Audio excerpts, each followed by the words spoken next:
নমস্কার, তরুণ খান। আমি প্রথমত ত্রিপুরা রাজ্য তথা ভারতবর্ষের একজন সাধারণ নাগরিক, Tipra Motha central spoke person, PCF সদস্য, 20 বক্সনগর ক্যান্ডিডেট। আমার নজরে গতকালকে এক news media, independent news channel, যেই চ্যানেলের এডিটর সৈকত তালাপাত্র, সেই সৈকত তালাপাত্র ওনার বাক্যবাণের মধ্য দিয়ে ত্রিপুরা রাজ্যের রাজ পরিবার, মহারাজা প্রদ্যুৎ বিক্রম মাণিক্যের মাতা, মহারাজা বীর বিক্রম কিশোরের পুত্রবধূ, মহারাজা কিরিট বিক্রম মাণিক্যের ধর্মপত্নী, একবারের সাংসদ, 2 বারের ত্রিপুরা রাজ্যের ক্যাবিনেট মিনিস্টার, ওনার ব্যাপারে উনি যে ধরনের গালিগাল করেছেন, আমি এই দেশের একজন নাগরিক হিসাবে আমি ওনার গালি মুখ দিয়ে রিপিট করা সম্ভব হবে না। ওনার বোনকে নিয়ে, ওনার বংশ নিয়ে, রাজ পরিবার নিয়ে, ত্রিপুরা রাজ্যের বিশেষ এক জাতি, জনজাতি নিয়ে চাইনিজ শব্দ উচ্চারণ করা,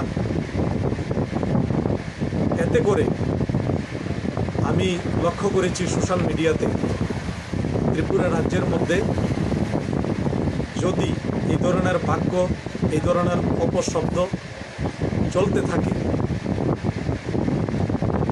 বিনা কারণে সাধারণত এক প্রেসমিট, এক রিপোর্টার কোনো প্রশ্ন করেছিল, সেই প্রশ্নের জবাবে উনি শুধু এতটুকু বলেছিল যে আমার শব্দকে টুইস্ট বাদ করো। সেটার পরিপ্রেক্ষিতে যে ধরনের শব্দ, কুরুচিকর শব্দ, নিন্দনীয় শব্দ, যেটা সামাজিকভাবে, গণতান্ত্রিকভাবে মোটেই কাম্য নয়, আমাদের এই ভদ্র সোসাইটি সেটা কামনা রাখে না।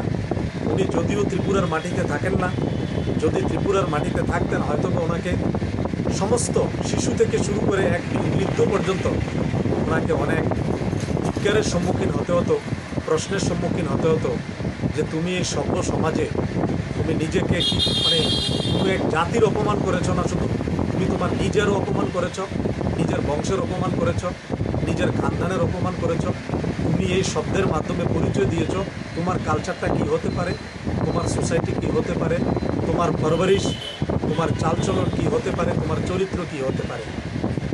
তো সুতরাং আমি এতটুকু বলবো, এই ধরনের কথাবার্তার মাধ্যমে আমি সোশ্যাল মিডিয়াতে যেটা দেখলাম, আমি চাই না যে ত্রিপুরা রাজ্যে এই ধরনের সাম্প্রদায়িক দাঙ্গা হোক, জাতি বিদ্বেষী দাঙ্গা হোক, জাতি জনজাতির দাঙ্গা হোক।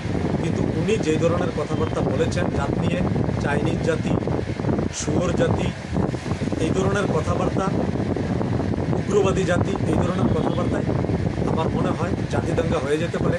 তো আমি ত্রিপুরা রাজ্যের মাননীয় মুখ্যমন্ত্রী ডক্টর মানিক সাহাজিকে আবেদন জানাচ্ছি যে আপনি এই ধরনের ব্যক্তির জন্য কানুনি কারবাই অতি সত্বর যদি না করেন, তাহলে ত্রিপুরা রাজ্যের একতা অখণ্ডতা নষ্ট হয়ে যাবে।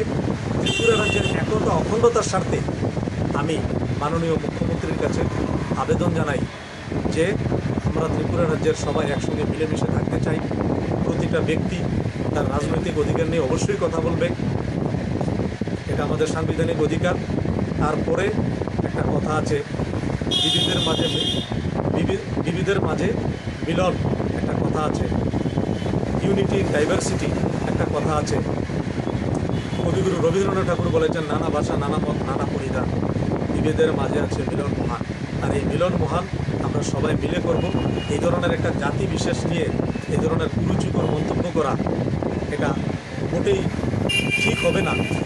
যদি ওনার বিরুদ্ধে কারবাই করেন মানুষ, মাননীয় মুখ্যমন্ত্রীকে আমি আবেদন জানাই, তাহলে মানুষ একটা জানতে পারবে যে যা মুখ দিয়ে আসে বলা যাবে না, আইনকে শ্রদ্ধা করতে শিখবে মানুষ।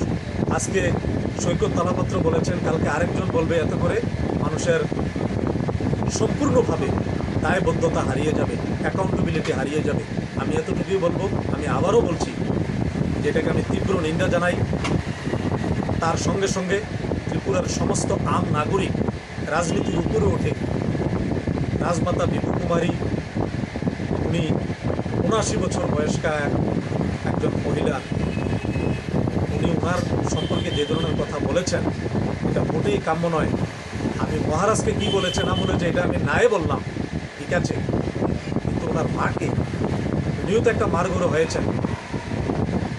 ওনার মা জীবিত আছে না না আছে জানি না, যদি ওনার মা এটা শুনে নাও, মনে হয় খুব কষ্ট পাবে। উনি যে ধরনের কথা বলেছেন, তো আমি চাই এই ধরনের ব্যক্তিকে শক্তি সাজা হোক, কারণই কারবাই হোক। নমস্কার।